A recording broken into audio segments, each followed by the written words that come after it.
He was born on a warm spring day, May 6, 1930, in Baltimore, Maryland, a city defined by its harbor, its working-class neighborhoods, and the feeling that every street had a story to tell.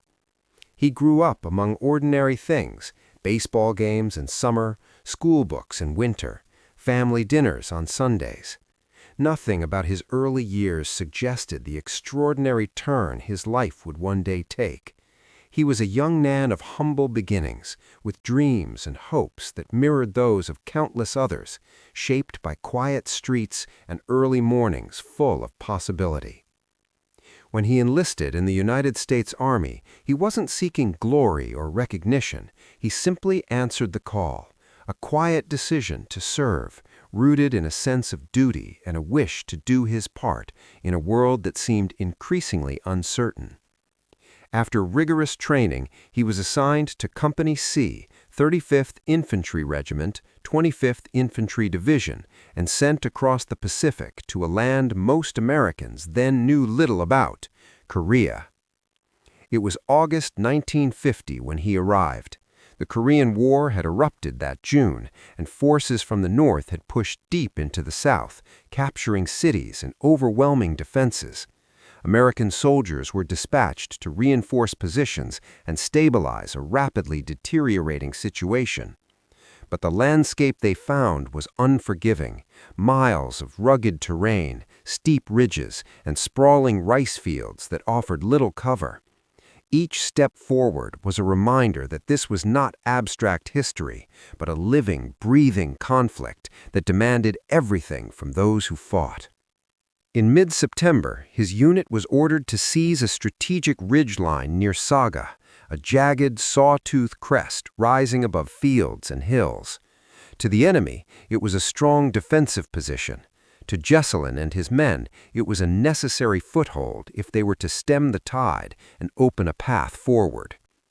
The first attempt to take the ridge faltered under heavy fire. The second attempt stalled as well, machine guns and artillery halting progress again and again. Men took cover in rice paddies and behind rocks, pinned down by the relentless barrage.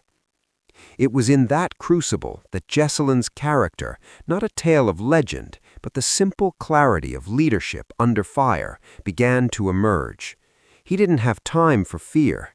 He didn't ponder what pride or accolades might follow. He saw the men around him hesitating, not from lack of courage, but because forward looked impossible and retreat looked certain. So he made a choice, not dramatic or premeditated, but necessary. He rose from his position, rifle in hand, grenades strapped to his belt, and began to move forward.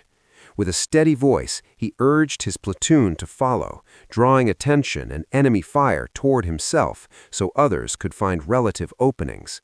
Across rice fields and jagged terrain pocked with the echoes of battle, they advanced, step by step, until finally they reached the base of the cliff that led up the ridge. But enemy fire intensified, accurate, punishing, unrelenting. The attack stalled once more. In those moments, even the simplest decisions become extraordinary.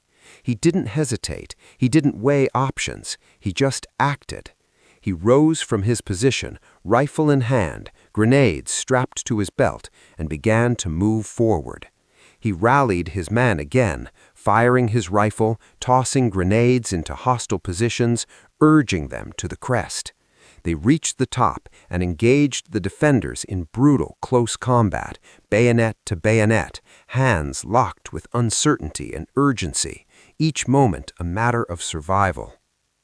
They drove part of the enemy force back, but not without cost.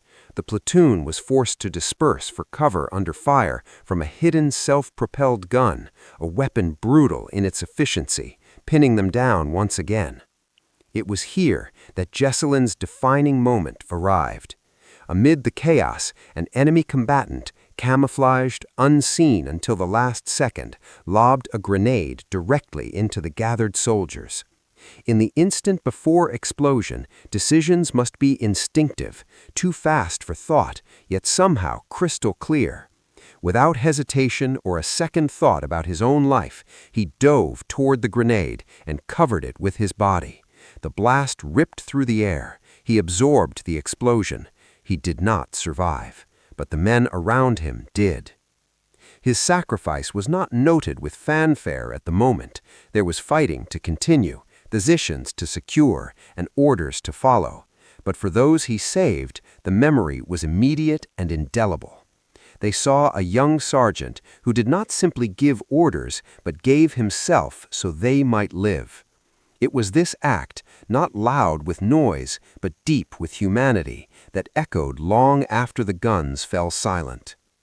Posthumously, his actions were recognized with the Medal of Honor, the United States military's highest decoration for valor, a testament not just to his bravery, but to the selflessness his comrades witnessed on that ridge. His award was presented to his family months later in a solemn ceremony at the Pentagon, a formal acknowledgement of a sacrifice that words alone could never fully convey. He was laid to rest in the Bohemian National Cemetery in Baltimore, returning finally to the soil that shaped him, surrounded by the city streets and faces that had known him long before the war. His uniform was folded with care. His medals were placed beside family photos, and while history now remembers him for a moment, a heroic gesture, those who knew him in life remembered a young man who loved baseball, shared jokes with friends, and wrote letters home about dreams that would never be realized. Today, his story survives not in statistics, but in the quiet courage of a single decision, a choice to place others before himself. In classrooms, museums, and memorials, his name stands as a reminder that heroism is not the absence of fear, but the willingness to act in spite of it, that the highest honor is not won through violence, but through selfless sacrifice for the sake of others.